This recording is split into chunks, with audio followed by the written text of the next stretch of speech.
Bueno, después de hablar de ya saben, este microespacio que tenemos todos los días para hablar del deporte, de nuestro deporte, que lo hacemos con el jefe de la redacción deportiva de esta casa, con Jon Dos Santos.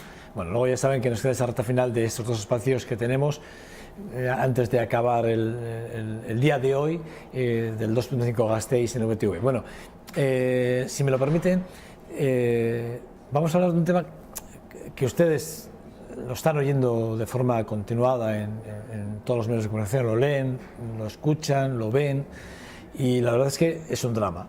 Yo lo considero que es un drama realmente, porque cuando hablamos de la hepatitis C, hablamos de nombres y apellidos, ponemos cara a muchos de los afectados, y bueno, pues es un número importante en España de los que están afectados por la enfermedad o por el virus, y la verdad es que, bueno, estamos viendo ciertas contradicciones a nivel político y a nivel sociales, pero bueno, yo creo que nosotros lo queremos, desde nuestra humildad, queríamos tratarlo en este programa en 2.5 Gasteiz, y lo vamos a hacer con un hepatólogo, como no puede ser de otra forma. Salvador Zabaleta, ¿qué tal estás? Muy bien.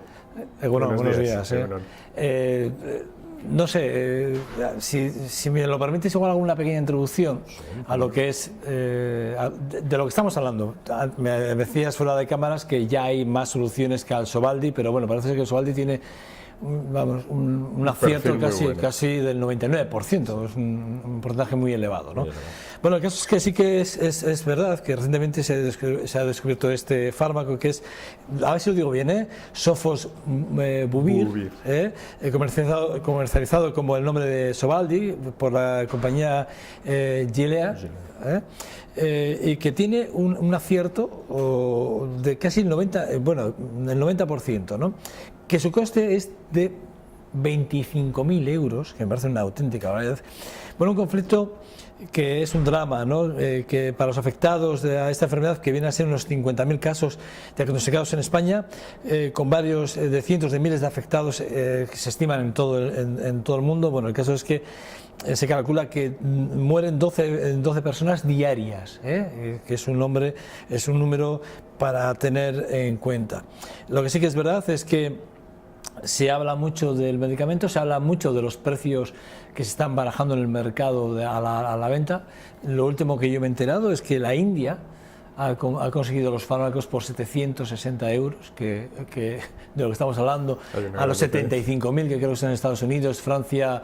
Bueno, el caso es que sí que es verdad que España, el ministro actualmente de Sanidad, dice que va a negociar con la empresa, con Gilead, va a negociar el precio del medicamento, pero sí que es verdad que, bueno, según se ha publicado hasta el momento, el gobierno español ha anunciado la aprobación de un techo de gasto del medicamento a 125 millones de euros para este 2015, lo que supone que el precio al que va a ascender el medicamento es el que decía antes, que son 25.000 euros por tratamiento, y el máximo de personas, repito, el máximo que van a poder tratar durante este año 2015 a ese precio son 5.000. Quiere decir, hay 30.000 afectados que se van a quedar durante este año fuera del tratamiento sanitario. Bueno, Salvador, con estos números y con, no sé, a mí se me cae el alma al suelo, sinceramente. Realmente es así, ¿no? Parece ser que el Ministerio tiene una idea y la gente socialmente tiene otra idea muy diferente. El problema de la hepatitis C es que la mayoría de los casos que están infectados se desconocen, porque no lo saben.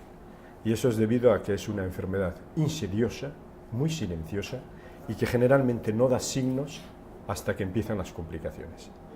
El problema es que, mientras tanto, todas estas personas infectadas pueden ser contagiantes de otra serie de personas. Y ese es el gran problema. Entonces, no hay un estudio definitivo hecho en España de cuántas personas están realmente infectadas de hepatitis C. Es curioso. No hay. Se cree que en el mundo occidental la prevalencia de la hepatitis C es entre un 1 y un 3%. Yo había leído entre 1 y un 5, fíjate. En las últimas estadísticas aparece España entre un 2 y un 1%. Pero aproximadamente, estimaciones aproximadas, se calcula que probablemente igual haya unas 900.000 personas afectadas en España, de las cuales el 70% no tienen ni idea de que tiene una hepatitis C. Es curioso. Entonces, claro, existe ahí un caudal inmenso, un gran depósito de gente que está infectada y que puede estar contagiando a mucha gente. Y esto, pues bueno, ha disminuido gracias a que ya existen algunas determinaciones desde 1992. Existe una determinación más o menos definitiva de diagnóstico de quién tiene una hepatitis C, que anteriormente no existía. Entonces, todas las transfusiones, todas las prácticas médicas, todas las inyecciones, todos los objetivos médicos que se han utilizado, los objetos sanitarios médicos, han contaminado infinidad de gente. Esos son casos que yo por ejemplo, conozco varios casos, ¿no? Por transfusiones, efectivamente, Claro. pero son de años atrás. Entonces, cuando en la consulta te encuentras con gente que tiene una hepatitis C, que se ha determinado y se ha concretado de que efectivamente lo tiene y te pregunta, ¿pero dónde? Yo no he tenido ninguna práctica de riesgo, ninguna cosa en especial.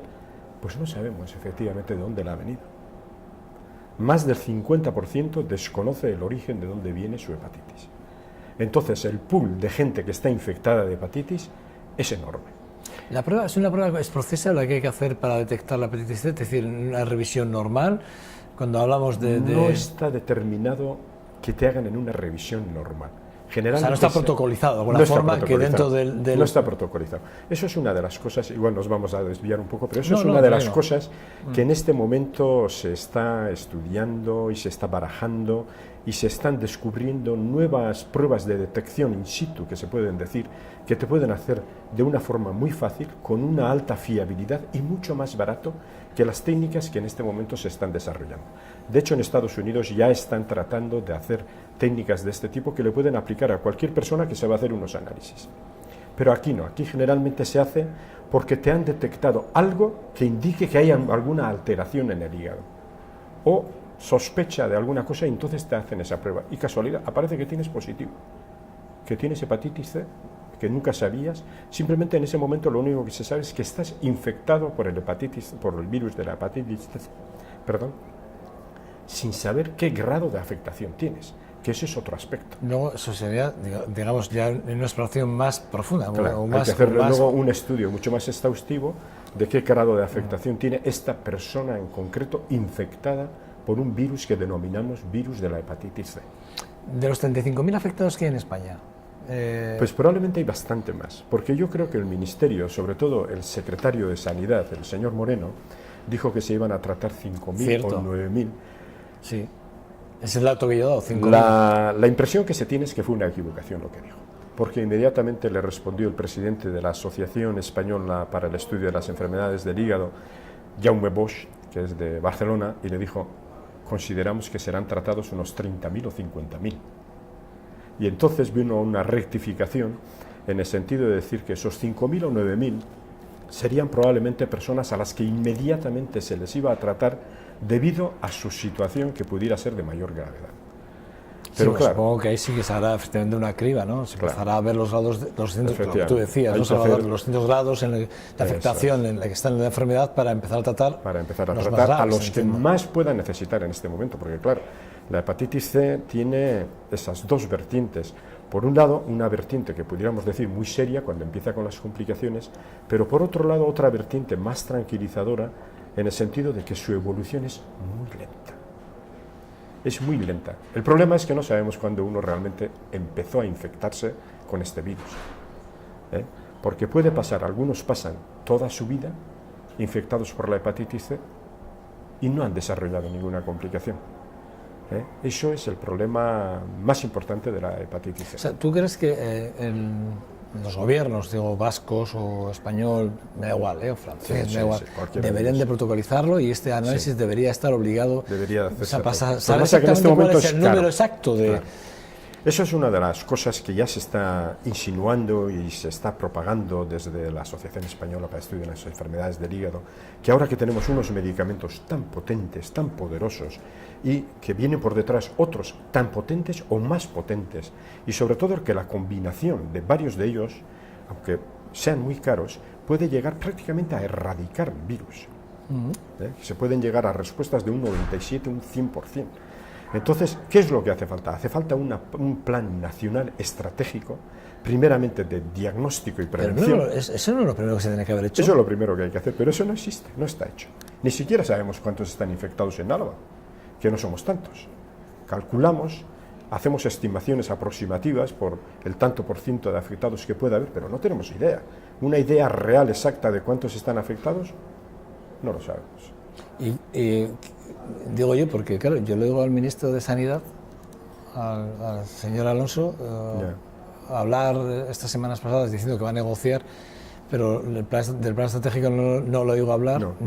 No solo no lo digo hablar, sino que no existe un plan estratégico. Yo le veo, hombre, es verdad que acaba de aterrizar en la cartera y no sé cómo está con el tema. Supongo que él estará muy interesado en que esto se solucione de alguna forma, porque sí que esto encima de la mesa es... Claro, es un problema serio. Me ha sorprendido cuando has hecho la introducción, porque los precios que yo tenía idea eran un poquito más altos. Inicialmente, sí, cuando salió aproximadamente, o por lo menos eso era lo que nos llegaba, de que iba a valer el tratamiento unos 60.000 euros. Sí, no, pero... posteriormente se bajó a 43.000, sí, eso es. Y ahora 20.000. Sí. Los últimos yo estos datos los he sacado del Ministerio de Sanidad, que son los datos que... Eso desconoce. En declaraciones que han sacado, que han ido haciendo, y además he hablado de la cantidad que, y le voy a decir otra vez, si me lo permites, a ver si la encuentro, eso es, la dotación para este año de 125 millones de euros para el 2015, sí. Es una dotación y ya está hecha, ¿eh? Sí, yo creo que era más alta. En algún sitio he leído que era de 256 millones. Yo el dato que tengo hasta ahora es este, 125.000, bueno, según ha publicado en estos momentos el gobierno español, así lo he escrito yo, ha anunciado la aprobación del techo de gasto, además lo pone como techo de gasto, o sea, como máximo no pueden pasarse de ahí, por el tema de la estabilidad, y hablaban de 125 millones de euros para el 2015, que suponía que el precio a negociar, pues si lo divides efectivamente son 25.000 euros. 25 millones. Yo supongo que ese precio todavía tendrá que bajar, y tendrá que bajar por competencia con otros medicamentos. ¿Cómo puede ser que la India, por ejemplo, lo tenga? En algún sitio leí que la producción del medicamento, del principio activo del sofosbuvir, del Sovaldi, pues no sé si costaba entre 100 y pico euros. No, 115. 115 euros. 115 euros lo que yo tenía. La información que yo tengo son 115 aquí es euros. El problema es un problema político. Bueno, los sanitarios no entramos ahí. La India lo que sí que ha entrado, ya sabes lo que ha hecho la India. Si no lo sabes, te lo digo. La India lo que ha hecho ha sido decirle al Sovaldi, a la empresa, le ha dicho, oye, le ha dicho la patente, no me importa. Le hablamos de la patente, ¿vale? Pero yo la empiezo a fabricar y hablamos. Y le ha quitado, ha dicho que la patente... Y la venta que tiene la India es impresionante. Solamente los millones de personas que viven en la India, pero no solo eso. La India es un gran exportador de medicamentos a países del tercer mundo que no tienen capacidad de pagar los precios que los países occidentales ofrecen por esos medicamentos. Entonces, aunque saque barato, venderá. ¿Cómo no va a vender? Hablabas de la enfermedad. Y decías que es una enfermedad lenta, de desarrollo muy lento. Pero ¿cuál es el índice de mortalidad ahora mismo? Porque yo hablaba de una cantidad, pero no sé exactamente si la tengo bien o mal. Mira, más o menos en España se calcula que aproximadamente al año mueren unas 10.000 personas. Consecuencia, yo he dicho 12.000, o sea, fíjate, bueno, 12.000 al día a nivel mundial, ¿eh? Entiendo. En realidad, claro, aquí hay diferentes fases, ¿no? Pero lo que se considera que más o menos, son cifras estimativas, no son cifras exactas, pero unas 10.000 personas que mueren al año por hepatitis C. El problema es que la hepatitis C causa prácticamente el 27% de todas las cirrosis que ocurren en el mundo, pero a su vez es el responsable y el causante del 25% de todos los trasplantes que se realizan en el mundo. Lo cual es muy serio. Es muy preocupante. En España prácticamente se realizan unos 1.000 y algo más trasplantes al año, y la mitad de esos trasplantes son por causa de la hepatitis C. Con lo cual, a la hora de calcular los gastos, hay que tener también en cuenta esto. Porque claro, ¿cuánto cuesta un trasplante? Pues hace aproximadamente un par de años, o 2 o 3 años, se calculaba que un trasplante costaba alrededor de 55.000, 60.000 euros, por poner una cifra exacta. Si tú ahorras eso, porque la mitad de los trasplantados, de los 1.000 y pico trasplantados, son por hepatitis C, y tú tratas esta enfermedad, porque la tratas curando, no la tratas cronificando como en el caso del SIDA, que los medicamentos son caros, pero no terminas de curar nunca, y estás toda la vida dándolos.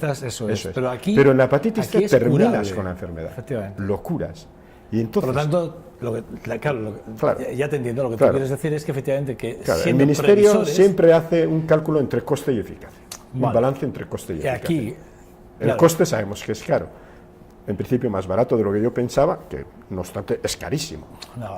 Los anteriores medicamentos que eran prohibitivos estaban en un valor de 10.000 euros y eran prohibitivos y prácticamente no teníamos autorización para utilizarlos, más que en número contados. En Vitoria teníamos autorización en Txagorritxu para 4 pacientes y en Santiago otros 4 pacientes. Y no teníamos para más. En 6 meses no podíamos tratar a ninguno más. Es que estamos hablando que por cada paciente que hay en España, que son 35.000, digamos 35.000 que sabemos que son. Porque como bien dices, 70% lo desconoce, pero hay muchísimas. Pero sabemos que 35.000, vale. Si fuese, me imagino, hablando del trasplantado y del medicado, de alguna forma, ¿no?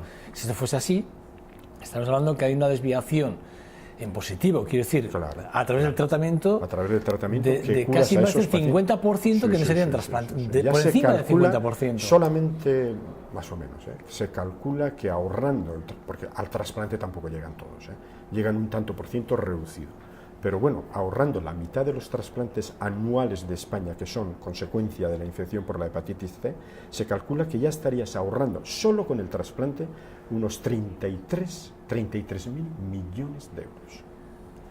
Hay que añadirle a eso lo que cuesta la medicación que tienen que tomar los trasplantados, todos los inmunosupresores, todas las consultas de hospital, biopsias que muchas veces tienen que realizar, estancias hospitalarias por complicaciones, ausencia laboral porque tienen que estar de baja, etcétera, etcétera, etcétera. Es un pool de gasto enorme que se ahorraría. Porque lo importante es esto, que estas medicaciones curan. Yo hablaba al principio, cuando hacía la introducción y hemos estado viendo un vídeo más o menos de cómo es la enfermedad, un vídeo que es muy explicativo, que lo hemos encontrado en YouTube y nos parecía muy explicativo. ¿Cuál es el día a día de un enfermo de hepatitis C? El día a día. Mira, hay una historia natural de la hepatitis C, vamos a decir, generalmente cuando uno adquiere la hepatitis aguda, se ha adquirido una hepatitis aguda por el virus C, espontáneamente solamente lo resuelven un 15 o un 20% de personas. Con lo cual el 80% se cronifica. Y se cronifican de una forma lenta y asintomática. Pero en un periodo de unos 20-30 años, por decirlo de alguna forma, un 20% de ese 80% hace una cirrosis. Que en un 75% va a progresar también de una forma lenta. Es decir, no va a llegar a complicaciones serias, no va a llegar a hacer un cáncer de hígado, no va a llegar a necesitar un trasplante, más o menos. O sea que estamos hablando de un 80% que se cronifica, de ese 80%, un 20% puede hacer complicaciones a lo largo de otros 20-30 años. Pero ¿qué pasa? Vamos a hablar de ese pool de 20% que hace cirrosis. En ese pool de 20% que hace cirrosis, y el resto van en una progresión lenta, que morirán con la hepatitis C, pero no por la hepatitis C.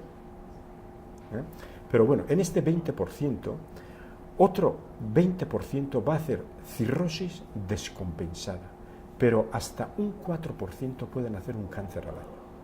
Un 4% del 20 que estamos hablando. De ese 20 final que estamos hablando, entre un 1 y un 4% pueden hacer un yo entiendo que estos datos que tú barajas y que además los tienes muy claros, son datos que además entiendo que el gobierno también los habrá hecho y sabe y estará haciendo que los políticos van al número, no van a la persona.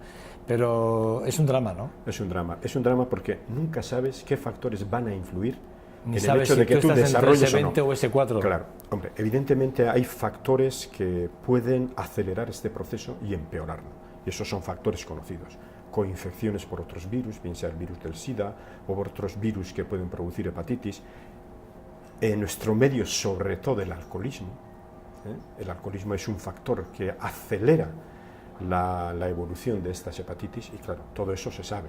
Pero independientemente de todo eso, una persona que hace una vida normal, que se cuida y hace una vida como otra persona cualquiera, sin ningún factor de riesgo, no sabe si él va a terminar o no va a terminar en ese 20% que va a desarrollar la cirrosis, y dentro de ese 20%, en el 65% que va a ir con una cirrosis lenta, que no le va a dar mayor guerra y va a desarrollar la vida normal, o vamos a decir, en ese 20% de cirrosis descompensada o que puede hacer un Salvador, si tuviésemos que dar, digamos, 4 pautas para que cualquier persona que nos esté escuchando, viendo en estos momentos, tuviese que tener como referentes para pedir una revisión o una analítica, ¿cuáles serían los síntomas en los que tú crees que habría que hacer hincapié? Sí. Yo creo que no hay ningún síntoma en principio. Yo creo que habría que Porque hacer... hablan del cansancio, hay 4 o 5 parámetros, normalmente, ¿no? Sí, las hepatitis siempre hemos asociado con eso, que se ponen amarillos, están cansados, tienen fiebre, etc. La mayoría de las hepatitis no cursan así. La mayoría de los afectados por el virus C están tan normal, no saben, no tienen ni idea de que tengan una hepatitis, no han notado ninguna sintomatología. En una prueba que por cualquier otro motivo le han hecho un análisis, ha salido que es positivo y empieza el drama. Porque claro, quien tiene la hepatitis empieza a pensar y cómo no va a pensar. Y toda la información a la que una persona puede acceder hoy tan fácilmente, pues da las cifras que da y entonces empieza el drama. Pero lo que había que hacer es, como hemos dicho antes, primeramente saber cuántos hay realmente infectados, sobre todo para que no vuelvan a transmitir a su vez a otros. Y a aquellos que están infectados por la hepatitis C, controlarlos bien. Primeramente, hacer un estudio de hasta qué grado están afectados. Porque igual hay algunos de ellos que no tienen lo que nosotros llamamos fibrosis. Fibrosis grado 0, pues, o grado importante, es una situación absolutamente diferente. Entonces, en un grado 0 puedes ir controlando, puedes tener tiempo para poder utilizar los nuevos medicamentos y mientras tanto es muy probable que estos medicamentos también puedan impactar. ¿Se está gestionando mal la crisis de la hepatitis C en España? Yo creo que muy bien no se está gestionando. Primero porque no sabemos cuántos están afectados. Como te estoy escuchando, claro, estoy pensando en qué está pensando el político, pero claro, también pienso en el enfermo, en el afectado. Y entonces, claro, pero te estoy escuchando y claro, ya estoy analizando lo que ya he leído anteriormente y entonces ahora estoy un poco como más, si me lo permites, en la reserva. Sí, estoy como, bueno, ya me he relajado, sinceramente, escuchándote, pero bien, pero al final el que tiene la enfermedad es el que tiene el drama, el que sufre las consecuencias. Sí. Yo creo que lo que hay que hacer es, como hemos antes mencionado, hay que hacer un plan estratégico, y un plan estratégico nacional. Hay que ver cuántos están afectados y qué pronóstico tiene. Segundo, hay que hacer una formación, no solamente de la gente en general, sino incluso de los propios profesionales. Sí, porque luego hay que hablar de contagio, quiero que me digas los tipos de contagios, ¿vale? Y tercero, lo que hay que hacer es, bueno, buscar unos medios de acceso a los nuevos medicamentos, porque los anteriores han sido eficaces, pero han sido eficaces, figúrate, empezamos con el tratamiento de esto en la década de los 80, empezamos con el interferón ha sido el gran medicamento para el tratamiento de las hepatitis C durante 20, 30 años. En general las hepatitis, ¿no? Sí, no, en general la hepatitis C, porque para la hepatitis B tenemos otros medicamentos muy eficaces que van bien, pero en la hepatitis C ha sido el interferón. Pero cuando empezamos a tratar, empezamos con una tasa de curación de un 6, un 12%. Y era caro, era muy caro. Para entonces, estamos hablando de los años 80. Sí, años finales de los años 80, comienzos de los años 90.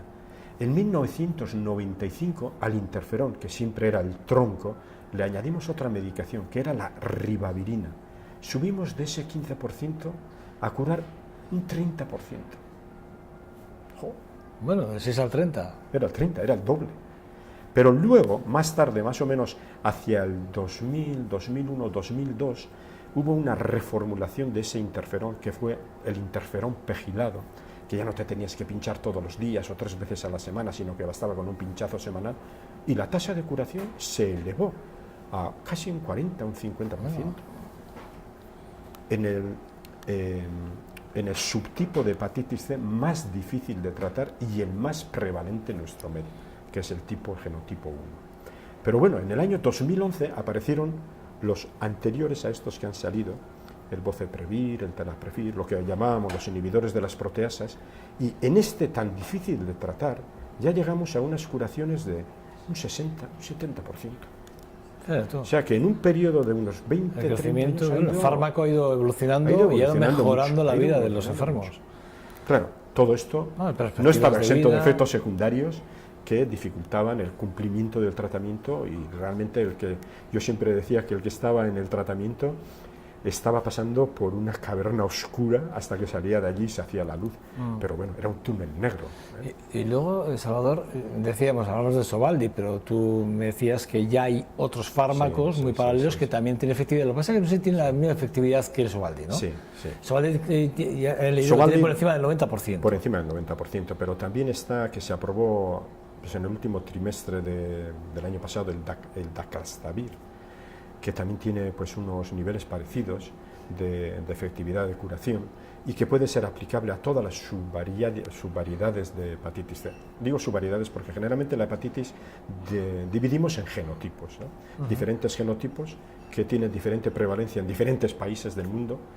Desgraciadamente a nosotros nos afecta el genotipo 1, que es el más difícil de tratar, porque el genotipo 2 y el genotipo 3 tienen unas tasas de curación mucho más altas. Pero aquí el más prevalente en Europa y sobre todo en España es el genotipo 1, es el 1. ¿Y eso tiene algo que ver con el tipo de, no sé, digo, pues no tiene más que ver más que con la dificultad de tratamiento. No tiene nada que ver con la gravedad de la infección ni con nada de eso.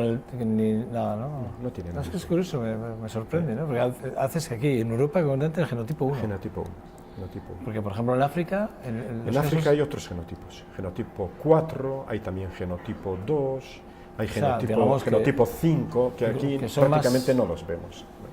Es que por eso a eso me refería, ¿no? Que por qué en África hay genotipos 4, 5 y aquí hay genotipo 1. Si pues había un estudio para identificar el porqué de ese tipo de genotipos, diferencias de genotipos, ¿no? Entre un continente u otro, ¿no? En un determinado. No se sabe por qué. Curioso. Realmente no se sabe.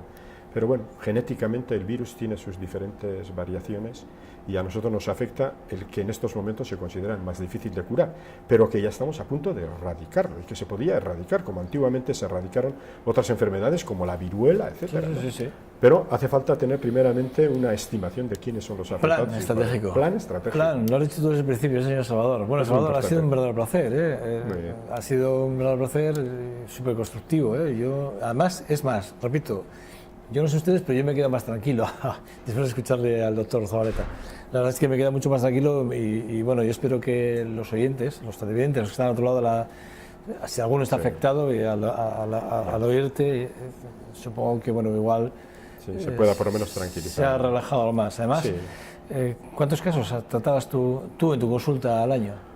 Pues de promedio, bastantes, pero no todos los que hubiera querido tratar, porque últimamente cuando disponíamos de los medicamentos previos a estos que han salido ahora y que veíamos que tenían alta efectividad, que los tratamientos eran pues un poquito más cortos, que tenían efectos secundarios importantes, pero que curaban mucho, que ya llegábamos alrededor del 70%, pero la administración no permitía más que tratar unos pocos. Sí, siempre el dinero, siempre estamos hablando del dinero. Menos unas cosas y más otras. Claro. Entiendo que, claro, la sostenibilidad del sistema sanitario también es importante, pero también se está gastando en otras cosas. También las patentes de otros medicamentos terminarán y se podrá. Repito, la India lo que ha hecho es decirle a la empresa patente, bien, sí, luego denúnciame, da lo que quieras, tú, luego hablamos, pero no la a mi gente, no, ha dicho que ni hablar. No, ha dicho que ni hablar. Es así. Bueno. ¿Por qué nuestros gobiernos no? Bueno, pues es política y hay muchísimos interés. Las bolsas también juegan, los especuladores, porque claro, aquí echamos la culpa solo a la empresa, a Gillette, y le echamos la culpa al gobierno, pero que no olvidemos que esta empresa está en bolsa y que hay mucho especulador que hace que puede ganar muchos miles de millones y que... Piensen en todo esto, es un espectro muy complicado, pero esta es la realidad, no es otra. Es la realidad. Salvador, ha sido un verdadero placer. Ya te tengo fichado, ya sé de quién tirar de vez en cuando. Bueno, estaremos ahí. Ya sé que estás jubilado, ya sé que andas. Pero como uno siempre sigue con el interés los temas que le han preocupado a lo largo de su vida. Bueno, además como médico y como patólogo, bueno, pues te tengo como referente y si no te importa, en alguna otra ocasión te llamaré para algún otro tipo de consulta, si no tienes ningún inconveniente. Muy bien. Salvador Zabaleta, gracias por acercarte hasta 2.5 Gasteiz y de verdad un verdadero privilegio haberte tenido aquí. De verdad. Muy bien. Gracias. Bueno, entonces les espero 2 segundos y vamos a hablar de literatura y lo vamos a hacer con un nuevo invitado, que va a ser el que a partir de ahora va a estar en este espacio de literatura absolutamente todos los martes. Hasta ahora, un segundo.